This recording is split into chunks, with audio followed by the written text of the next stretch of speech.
Now it's Our Miss Brooks, starring Eve Arden.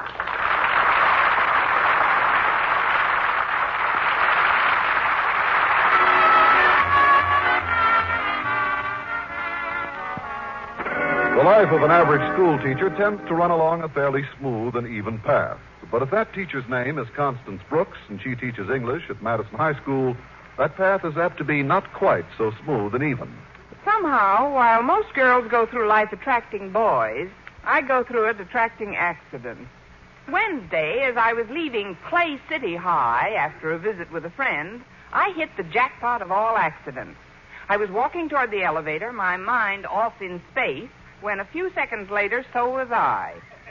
I had stepped into an open elevator shaft. The next thing I knew, I was hanging by my fingertips. Jason Brill, Clay's principal, had rushed up and pulled me to safety. The newspaper photographers had taken our pictures, and we were so busy I didn't have a chance to faint until I got home. The next morning, as my landlady and I sat down to breakfast, I slipped the newspaper casually under Mrs. Davis's eyes and waited for her reaction. Finally, it came. In tones quivering with excitement, she said, Connie, what's a two-letter word meaning sun god? Mrs. Davis, look. No, dear. Look has 4 letters. Maybe I should try it vertical. Now, let's see. What's a 3-letter word for feline domestic animal? Oh, no. Quiet, Minerva, and finish your milk. Now, 3-letter word for feline domestic animal. It's no use, Minerva. Mr. Davis, if you'll forget that crossword puzzle for a moment and look at the front page, you might see a story about a person you know that will interest you. Oh, all right, dear. Well? Oh, my goodness. Why, Connie, this is your picture. A picture of you and Jason Brill. But what are you two doing on the front page? If you'll read the story, you'll see what we're doing there. A story? Oh, that's right. There is a story. Jason Brill, principal of Clay City High School, played the hero yesterday as he hoisted Constance Brooks, Madison High English teacher, out of an open elevator shaft. Miss Brooks had been dangling by her fingertips 3 stories up, with the elevator a floor above her, when she was finally rescued. Oh, Connie, how awful. But, dear, I don't quite understand. Don't quite understand what, Mrs. Davis? Wouldn't it have been simpler to wait for the elevator like everybody else? Not with my claustrophobia. Mrs. Davis, the whole thing was an accident. A horrible, nightmarish accident. Oh, of course, dear. Were you hurt? No, I'm all right today. Now, please don't worry about me, Mrs. Davis. I have as many lives as... No coaching, Minerva. Don't you want to read the rest of the story? I'm reading it now. Mr. Brill, who is currently one of the principals being considered for promotion to assistant superintendent of schools, was extremely modest about his daring rescue. When asked to comment, he said, "This is nothing that any other aggressive, vigorous, alert, level-headed, courageous man wouldn't have done under similar circumstances." If he printed his whole comment, he would have been elected to Congress. As it is, I doubt if he'll make assistant superintendent. At least not while Mr. Conklin is also trying for the job. Oh, is Osgood still after that position? Like Dick Tracy is after Rughead. Like today, our boy unveils his Project X in front of Mr. Stone. Project X? Goodness, it sounds important. What is it, dear? If I know Mr. Conklin, it's probably a scientific method of making 6 teachers do the work of 1 principal. Frankly, Mrs. Davis, I'm dying to find out about Project X myself. Mr. Conklin's promised me that this morning he's letting the cat out of the bag. Back in the bag, Minerva. In any case, Connie, it might be a good idea to drop in and see your principal before your first class. He'll be so relieved to see you unscratched. He'll fuss over you like a cat over her baby kitten. Yes, Minerva, they're playing our song.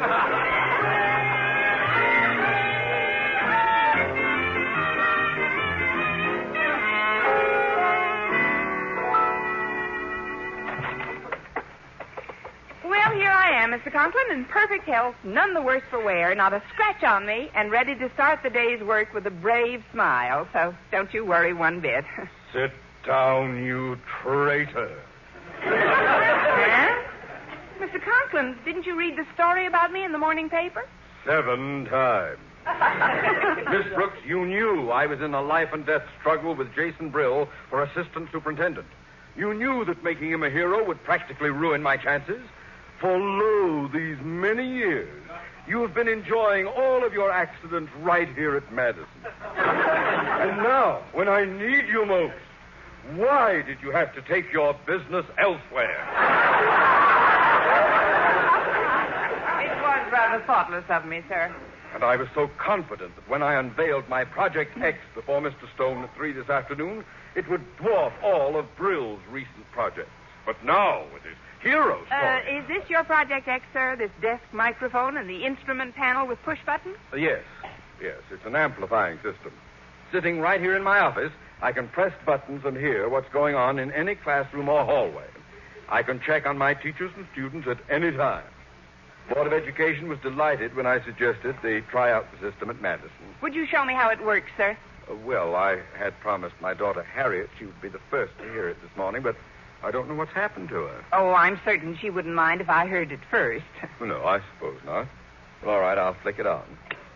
We'll warm up with room 100, although it may be unoccupied at this early hour.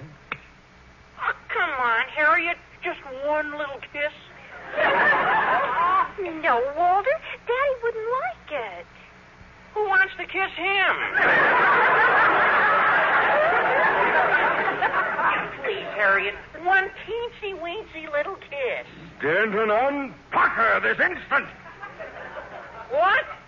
Harriet, you know you're getting to sound more like your old man every day. Well, that wasn't me, Walter. Don't tell me it's my conscience talking. Denton, this is your principal talking. And no conscience ever shouted like that. Holy cow, now Miss Brooks' voice is coming out of the woodwork. Come on, Harriet, let's get out of here. Well, that's my Project X, Miss Brooks. And if you hadn't made a hero out of Jason Brill, it would have been enough to sway Mr. Stone in favor of my promotion. I tell you frankly, if Mr. Stone selects Jason Brill for that job, I'm going to be in a very ugly mood indeed. Yes, sir. I will hark back constantly to the incident that caused my defeat, knowing always at whose doorstep to lay the blame. You can imagine what may occur. Yes, sir. For the next 6 months, you're liable to trample all over my welcome mat. Well, since I had made a hero out of our principal's arch-rival, Jason Brill, Mr. Conklin felt that I had cost him his promotion to assistant superintendent. Just before lunch, Mrs. Davis phoned to find out how I was feeling, and I gave her a rundown of the situation. Connie, I'm amazed at Osgood. Do you mean he wasn't a bit happy to see you up and around? He acted more like he wished I were down than under. He feels I've cost him his promotion. Well, he's just upset, dear. Why, with a wonderful project like that amplifying system, he should be able to walk into that new job. Over a road of broken eardrums. That system is driving us all crazy, Mrs. Davis. He listens in on us in the classrooms, in the hallways, in the recreation room. And a few minutes ago, I had the shock of my life in the female faculty room. My goodness. Well, Osgood is just sulking, Connie. Still, it would have been better for you if he had been the hero. Well, it's too late to worry about that now, since... Mrs. Davis, what did you just say? Well, I said...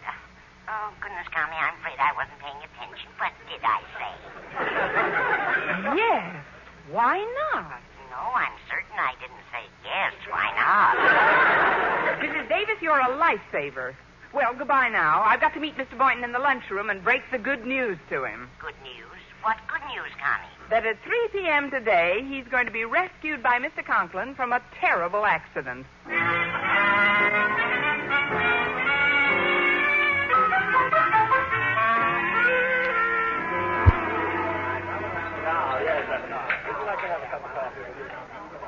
Say, that pie was better than they usually make down here. Yes, it was. Oh, now, you said you had a big favor to ask me. What is it? Yes, I did want to ask a favor, Mr. Boynton, but perhaps I'd better not ask it here. You know who might be listening in on us right now. Who? Which who? Oh. Yes, that who. I could whisper it to you, though. Bring your ear over closer. Now, listen. Say, that tickles. You know, you sent a chill right down my spine. Care to do me now? I mean, let's just talk in low tones. Oh, Miss Brooks, believe me, you're worrying needlessly. I'm sure Mr. Conklin has something better to do than listen in on lunchroom conversations. But if you're worried, why don't you just write down what you have to say on a napkin? What do you think of that idea? I think it's the sneakiest thing I've heard today. Mr. Conklin. Gosh, you were right, Miss Brooks. Don't get panicky, friend. Just follow me across to the unoccupied zone of Madison High.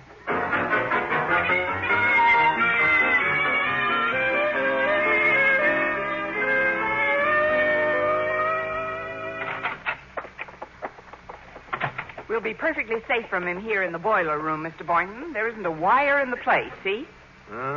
Still, he's here, Miss Brooks. I can feel it in my bones. This room is wired, too. I know he's here. Mr. Boynton, look. I'll prove to you once and for all that Mr. Conklin has no wires down here. Here's a paper bag on the floor. I'll blow it up and explode it near the ceiling. Watch.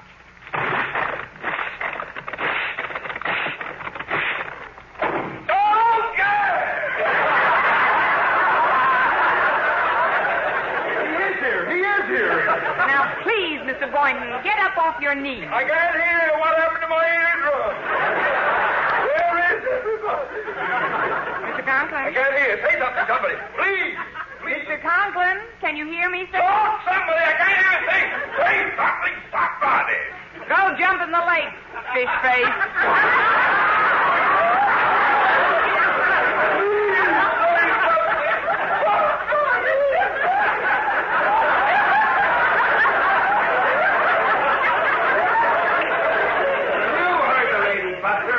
Take a flying leap for yourself, meathead.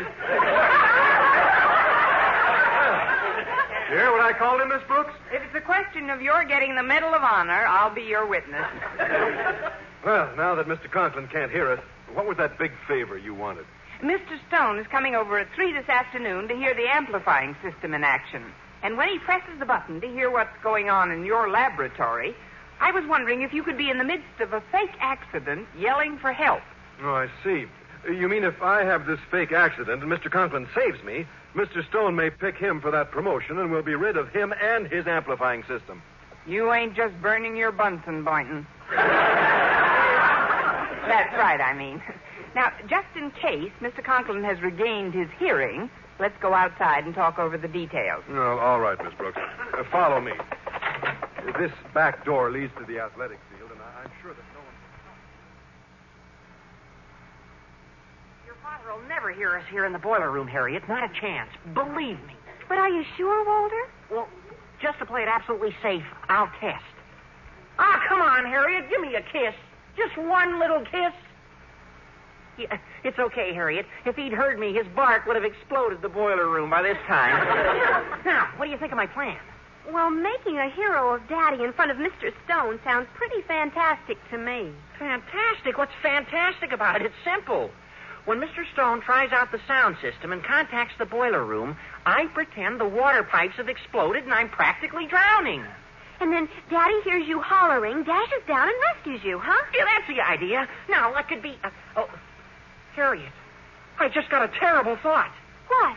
If your father ever really thought I was drowning, he'd let me. Well, making a hero of Mr. Conklin in front of Mr. Stone seemed like an ideal way to get him his promotion, particularly if it occurred while he was demonstrating his new amplifying system. However, unknown to each other, Miss Brooks and Walter Denton happened to get the idea at the same time. So as Miss Brooks approached her principal's office that afternoon, she knew nothing of the mix-up. Oh, Miss Brooks, just a moment, please. Oh, why, Mr. Conklin. I was just about to stop in your office on my way home. Can you hear all right now? I can hear all right, but my head feels like the inside of the Holland Tunnel at high noon. However, let's forget the boiler room caper, shall we? Now, listen, I have a favor to ask of you, a big favor. Mr. Stone is in my office at this very moment, and I'm about to demonstrate my amplifying system to him. Oh, I wouldn't worry about getting that promotion anymore, sir. Accidents have a way of happening at the strangest times, making heroes of the strangest people. I have a feeling one may happen very soon. Why, Miss Brooks, how did you find out about the accident I'd planned? You planned an accident?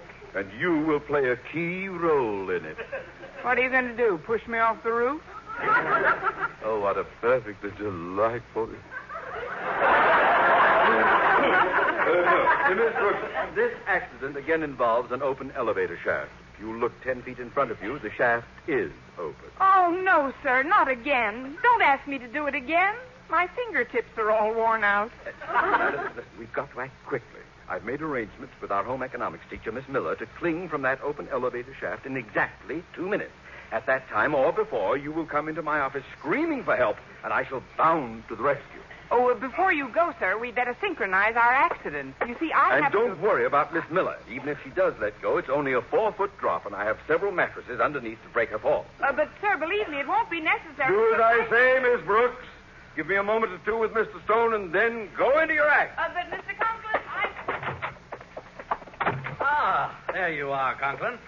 Say, this is quite an efficient-looking acoustical setup you've got here. Oh, thank you, Mr. Stone. Well, it's only natural for a principal whose only concern is his school to want to improve its operation. And as you know, sir, in all my years at this school, my one thought, my one aim has been how I can become assistant how I can better conditions here at Madison. I'm well aware of that, Osgood. But now I'd like to hear this amplifying system in operation, so... Mr. Conklin, come quickly. Something terrible has happened. Miss Miller has fallen down the elevator shaft. She's clinging to the ledge this very minute. What? Fallen down the elevator shaft? Good heavens. Why, Miss Brooks, it happened to you only yesterday. Yes, sir. I must have ushered in the season. Well, what are we standing around for? A human life is in peril. Clear, quick, decisive action is called for. And if there's one thing about Osgood Conklin, he is never one to lose his head in emergencies and turn his... Conklin! Stop filibustering and save her. Oh, yes, Mr. Yes, at once. Yes. This is terrible, Miss Brooks, simply terrible. I think we'd better contact someone to give Conklin a hand. But how could we contact anyone in time for him to do any good, sir? I could try using the amplifying system. I withdraw the question. Exactly. It's only a little after 3. Some teachers must still be in their classrooms. Mr. Boynton usually stays late to work in his lab, doesn't he? Maybe he can lend a hand. Oh, no, sir. I've been trying to borrow one for years. Well, I'm certain he's gone home. Well, nevertheless, there's no harm in trying the biology lab. Now, where is that button? Oh, yeah, here we are. Help! Help, Mr. Conklin! Save me! Please save me! These poison gas fumes are choking me! Help me! Something's happened to Boynton. What's going on down there? Sounds like the deathbed scene from Camille. Save me, Mr. Conklin! A test tube exploded and I'm choking! Please save me, Mr. Conklin! Mr. Conklin's out on call, Mr. Boynton. Will I do? For quick action, Miss Brooks. The boiler room is the closest place to the biology lab. I'll contact the school custodian. Oh, yes, here's the button. Help!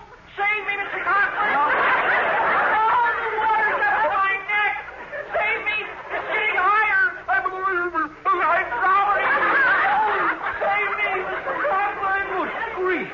That sounds like Walter Denton, and he's drowning? When those water pipes go, they really go. Oh, save me, Mr. Conklin! Save me! Miss Brooks, just why is everyone all over the school calling for Osgood Conklin? Maybe Philip Morris is busy. Sir, I'm sure that's what you heard. What I heard is plenty. It's all beginning to add up, Miss Brooks. Well, maybe if you subtracted those last 2 accidents. Well, I saved Miss Miller. She almost pulled me down into the shaft with her, but I broke her death hold on my ankle and pulled her up by the hair. But it was actually nothing. Nothing at all. I agree with you. Eh? You feel quite the hero, don't you, Conklin? Then suppose you get your rescue squad and save this poor soul. Save me, Mr. Conklin. The poison gas. Gas all over. Save me. Why, it's Mr. Boynton. I rushed right down. Hold it, Rover boy. We have another customer for you in the boiler room. Probably going down for the third time. Save me, Mr. Conklin. I'm drowning. I'm going down for the 15th time. Okay, so shoot me. But I don't understand. What are they all doing? Miss Brooks, why are they all yelling for me to save them? I don't know, sir, unless they're mistaking you for a St. Bernard. Believe me, Mr. Stone, I had no hand in all this. I'm an innocent man. Do we have any more accidents waiting for us, Conklin? That's all we had on the calendar for today, sir. I'm innocent, Mr. Stone, believe me. Here we have a button-marked roof. What little game are we playing up there, Conklin? Oh, nothing, sir. Absolutely nothing. That's for emergency air raid spotting. Well, we'll try it anyway, shall we? Save me, Osgood, for goodness sake. Save me. Margaret Davis? But what's she doing on the roof? Miss Brooks? Don't ask me, sir. I'm still trying to figure out Walter. Save me, Osgood. I'm stuck on the television aerial. Save me, Osgood. My hero. Save me. I think I've heard enough. Conklin, I don't know whether to bring charges against you or just continue to tolerate your occasional lapses into complete idiocy. But one thing is certain. Neither you nor Jason Brill will be recommended for that promotion. Neither one of them? No, Miss Brooks. And don't try to tell me now that you didn't stage that Perils of Pauline act yesterday, too. Mr. Stone, that's not true. I had a real accident, and I earned every bruise of it. Miss Brooks, at this point, I don't know whether to believe anyone has had any real accidents or not. So, good day to both of you. Well, at least Brill won't get the job.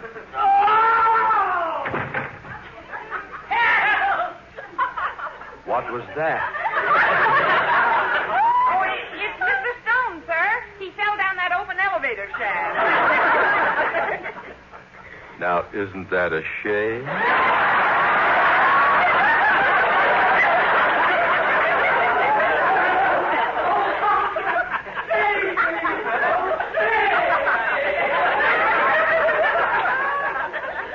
Shall we, Miss Brooks? I knew if we kept on pitching, sir, we'd make it sometime today. Martin Transcribed was produced and directed by Lou Derman with the music of Bud Gluskin. Mr. Conklin was played by Gale Gordon. Others in tonight's cast were Jane Morgan, Dick Crenna, Bob Rockwell, Gloria McMillan, and Joseph Kearns.